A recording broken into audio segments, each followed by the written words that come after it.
അസ്സലാമു അലൈക്കും വറഹ്മത്തുള്ളാഹി വബറകാതുഹു. അൽഹംദുലില്ലാ വസ്സലാത്തു വസ്സലാമു അലാ റസൂലിൽ അമീൻ വഅലാ ആലിഹി വഅസ്ഹാബിഹി അജ്മഈൻ അമ്മാ ബഅദ്. സ്നേഹാദരണീയരായ സത്യവിശ്വാസി വിശ്വാസിനി സഹോദരങ്ങളെ, പ്രിയപ്പെട്ട രക്ഷിതാക്കളെ, സുഹൃത്തുക്കളെ, പരിശുദ്ധ ഇസ്ലാമിൽ ഒരു കുട്ടിയുടെ ജനനം മുതൽ ആ വ്യക്തിയുടെ മരണവും മരണാനന്തരവും ഒരു മനുഷ്യൻ ചെയ്യേണ്ട കൃത്യമായ കാര്യങ്ങൾ പ്രവാചകൻ സല്ലല്ലാഹു അലൈഹി വസല്ലമ അള്ളാഹുവിങ്കൽ നിന്ന് കൃത്യമായി രേഖപ്പെടുത്തിയിട്ടുണ്ട്. പക്ഷേ ഇന്നത്തെ സാഹചര്യത്തിൽ ഒരു കുട്ടിയുടെ ജനനം മുതൽക്കല്ല, ആ കുട്ടിയെ ഗർഭം ധരിച്ച കാലഘട്ടം മുതൽക്കേ ഇസ്ലാമിലില്ലാത്ത ഒട്ടനവധി ആചാരങ്ങളെ കൊണ്ടും മാമൂലുകളെ കൊണ്ടും ഏറെ മലിനമായി കൊണ്ടിരിക്കുന്ന ഒരവസ്ഥയാണ് പല കുടുംബങ്ങളിലും പ്രസവ സംബന്ധമായ കുട്ടിയുടെ ജനനവുമായി ബന്ധപ്പെട്ട് ചില കാര്യങ്ങൾ നടപ്പിലാക്കാറുള്ളത്. ഒരുപക്ഷെ അറിവില്ലായ്മയായിരിക്കാം, മറ്റു ചിലരാവട്ടെ മാമൂലിന് വേണ്ടി വാശി പിടിക്കുന്നവരായിരിക്കാം. അതിന്റെ പേരിലുള്ള കുടുംബ പ്രശ്നങ്ങൾ പോലും ഒരുപാട് മാനസികമായി പ്രയാസപ്പെടുത്തുന്ന അവസ്ഥയിലേക്ക് വരെ കാര്യങ്ങളെ കൊണ്ടെത്തിക്കാറുണ്ട്. അതുകൊണ്ടാണല്ലോ ഗർഭിണിയെ 7-ാം മാസത്തിൽ കുറച്ചാളുകൾ വന്ന് കൂട്ടിക്കൊണ്ടുപോകണം, അതിനുശേഷം അവളുടെ ഉദരം കാണാൻ ഭർത്താവിന്റെ വീട്ടിൽ നിന്ന് കുറച്ചാളുകൾ ആ വീട്ടിലേക്ക് പോകണം. അത് അതിൻ്റെതായ സമയത്ത് ചെയ്തിട്ടില്ലെങ്കിൽ കുടുംബക്കാര് തമ്മിലുണ്ടാകുന്ന പ്രശ്നങ്ങൾ, ക്ഷണിച്ചത് കുറഞ്ഞു പോയതിന്റെ പേരിൽ ബന്ധക്കാര് തമ്മിലുണ്ടാകുന്ന അഭിപ്രായ വ്യത്യാസങ്ങൾ, ഇതൊക്കെ ഒരു പ്രസവത്തിന്റെ മുൻപ് ആ വീട്ടുകാരിൽ പലരും അനുഭവിച്ചുകൊണ്ടിരിക്കുന്നുണ്ട് എന്നുള്ളത് വളരെ യാഥാർത്ഥ്യമാണ്. പക്ഷെ മഹാനായ റസൂലുള്ളാഹി സല്ലല്ലാഹു അലൈഹി വസല്ലമ ഒരു കുട്ടിയുടെ ജനനവുമായി ബന്ധപ്പെട്ട് നമ്മൾ പ്രവർത്തിക്കേണ്ട കാര്യങ്ങളെപ്പറ്റി അള്ളാഹുവിന്റെ റസൂൽ സല്ലല്ലാഹു അലൈഹി വസല്ലമ വിശദീകരിച്ച് തന്നിട്ടുണ്ട്.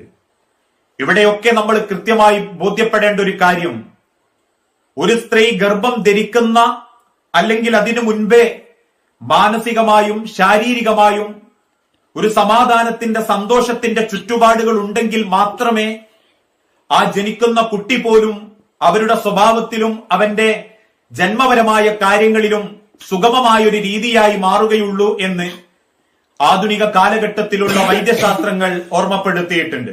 അതുകൊണ്ട് തന്നെ നമ്മളുടെ ഓരോരുത്തരുടെയും കുടുംബത്തിൽ ആ ഒരു അള്ളാഹുവിന്റെ അനുഗ്രഹത്തിലേക്ക് കുടുംബ ബന്ധങ്ങൾ എത്തിച്ചേരുമ്പോ അഥവാ ഗർഭിണിയാകുമ്പോ അതിൻ്റെതായ പരിപാലനവും സമാധാനവും തന്റെ ഇണയ്ക്കും തുണയ്ക്കും ഉണ്ട് എന്ന് ഉറപ്പുവരുത്തലാണ് ആ കുടുംബത്തെ സ്നേഹിക്കുന്ന, ആ ഒരു ഗർഭധാരണത്തെ ഇഷ്ടപ്പെടുന്ന ഏതൊരാളും അത്തരത്തിലുള്ള സാഹചര്യത്തിൽ ചെയ്യേണ്ടത്.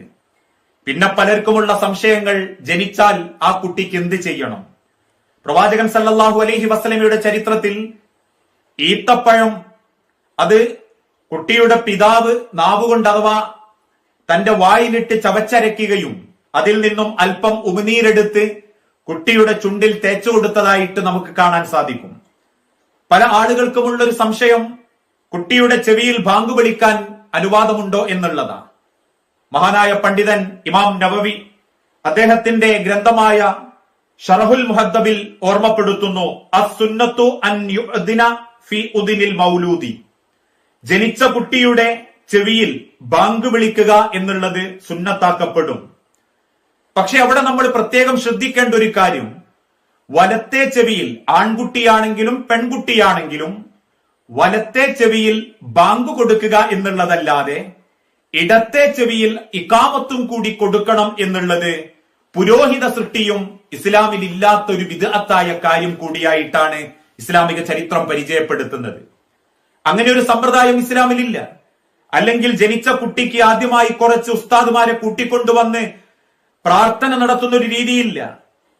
ഗർഭിണിയായ പെൺകുട്ടിക്ക് വേണ്ടിയിട്ട് കുറച്ച് മൗലൂദ് പാരായണം നടത്തിക്കലും അല്ലെങ്കിൽ മറ്റൊരാളെ കൂട്ടിക്കൊണ്ടുവന്ന് അതിൻ്റെതായ ഒരു ആത്മീയ രീതികളിലുള്ള, പഠിപ്പിക്കാത്ത രീതികളിലുള്ള ചില ആചാരങ്ങൾ ചെയ്യലും ഇസ്ലാമികമല്ല.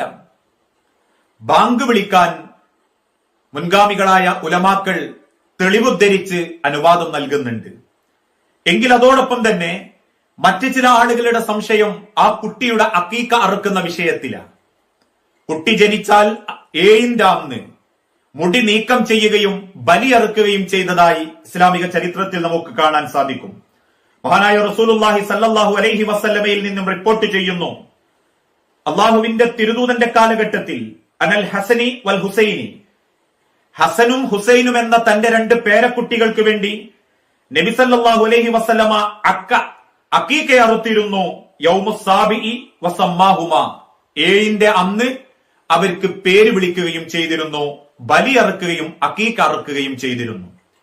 ഇസ്ലാമികപരമായി അക്കീഖയുടെ മൃഗത്തിന്റെ സുന്നത്ത്, ജനിച്ചത് ആൺകുട്ടിയാണെങ്കിൽ 2 ആടുകളും, എന്നാൽ ജനിച്ചത് പെൺകുട്ടിയാണെങ്കിൽ 1 ആടിനെയും അറുക്കുക എന്നതായിരുന്നു നബി സല്ലല്ലാഹു അലൈഹി വസല്ലമയുടെ കാലഘട്ടത്തിലെ സുന്നത്ത്. പക്ഷേ പണ്ഡിതന്മാർ ആ വിഷയത്തിൽ ഒരുമിച്ചു കൂടുകയും കൂടുതൽ പേരിലേക്ക് മാംസം എത്തിക്കുക ഫഇന്നമാ ഹിയ മൻസിലത്തുൻ നുസ്ഖി അൽ ഹദായ വല്ലഹായ എന്നോർമ്മപ്പെടുത്തിയിട്ട് പറയുന്നു, തീർച്ചയായും ഹജ്ജിലെ ബലിയുടെയും ഉദ്ഹിയത്തിന്റെയും സ്ഥാനത്താണ് അക്കീഖയുടെയും സ്ഥാനം. അതുകൊണ്ട് തന്നെ അവർക്ക് വനം ആടിനെ അറുക്കാം, വൽ ലിബിലി ഒട്ടകത്തെ അറുക്കാം, വൽ ബക്കറ മാടുകളെ പശുക്കളെ അഥവാ മാടുകളെയും അറുക്കാം. കൂടുതൽ ആളുകളിലേക്ക് മാംസം എത്തിക്കുക എന്ന സതുദ്ദേശമാണെങ്കിൽ വലിയ മൃഗത്തെ അറുക്കാം. പക്ഷെ അത് 2 വേണം എന്ന് സൂചിപ്പിക്കുന്നില്ല. ആടാണെങ്കിൽ ആൺകുട്ടികൾക്ക് 2 ആടും പെൺകുട്ടികൾക്ക് 1 ആടും എന്ന നിലക്കാണ് നബി സല്ലല്ലാഹു അലൈഹി വസല്ലമ വിശദീകരിച്ചിട്ടുള്ളത്.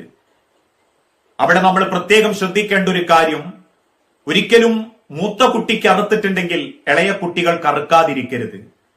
ഇളയ കുട്ടി ജനിക്കുമ്പോഴേക്കും സാമ്പത്തികമായി നമ്മൾ തകർന്നാൽ പോലും മനസ്സിലുണ്ടാവണം, ഏതെങ്കിലും ഒരു കാലത്ത് നമുക്ക് സാമ്പത്തികമായിട്ടുണ്ടാകുമ്പോ ഇളയ കുട്ടിക്ക് കൂടിയും അത് അറുക്കണം എന്ന നിയ്യത്ത്.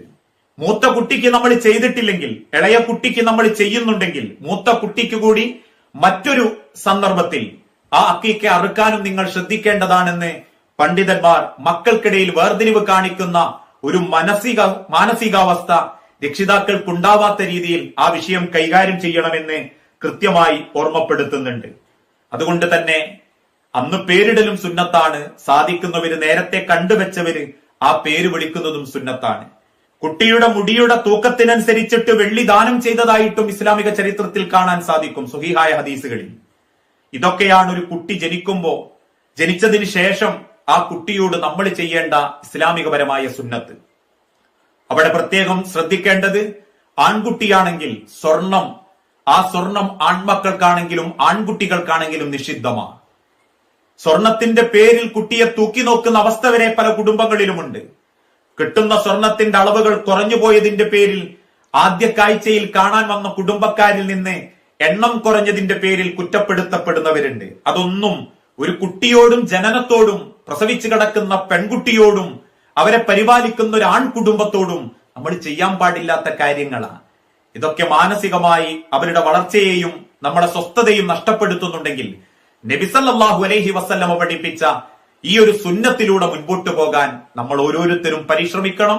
ബിദ്അത്തുകളും മുൻകറാത്തുകളും അവഗണിക്കുകയും ഇസ്ലാം പഠിപ്പിച്ച കൃത്യമായ മാർഗത്തിൽ മുൻപോട്ട് പോകുകയും ചെയ്താൽ അവിടെയാണ് റബ്ബിന്റെ ബർക്കത്ത് എന്ന് നമ്മൾ തിരിച്ചറിയുക. ബാങ്ക് വിളിക്കാം, അക്കീഖ അറുക്കുമ്പോ കുട്ടിക്ക് വേണ്ടി കൂടുതൽ മാംസം എത്തിക്കാനാണ് ഉദ്ദേശമെങ്കിൽ മാടുകൾ അറുക്കാം. സുന്നത്താണ് ഉദ്ദേശിക്കുന്നതെങ്കിൽ ആടുകൾ മതി. ആ ആടുകളാവട്ടെ 1 വയസ്സ് തികഞ്ഞതാവണം. മാടുകളാണെങ്കിൽ 2 വയസ്സ് തികഞ്ഞതാവണം. പരിക്കുകളോ മുറിവുകളോ ഇല്ലാത്ത മൃഗങ്ങളാവണം എന്നൊക്കെ അതിന്റെ നിയമങ്ങളും നിർദ്ദേശങ്ങളും ഹദീസുകളിൽ കൃത്യമായി രേഖപ്പെടുത്തിയിട്ടുണ്ട്. ഈ കാര്യങ്ങൾ സൂക്ഷ്മതയോടെ നമ്മുടെ ജീവിതത്തിൽ പ്രാവർത്തികമാക്കുക, മാമൂലുകൾ അവഗണിക്കുകയും സുന്നത്തുകളെ പിന്തുടരുകയും ചെയ്യുക.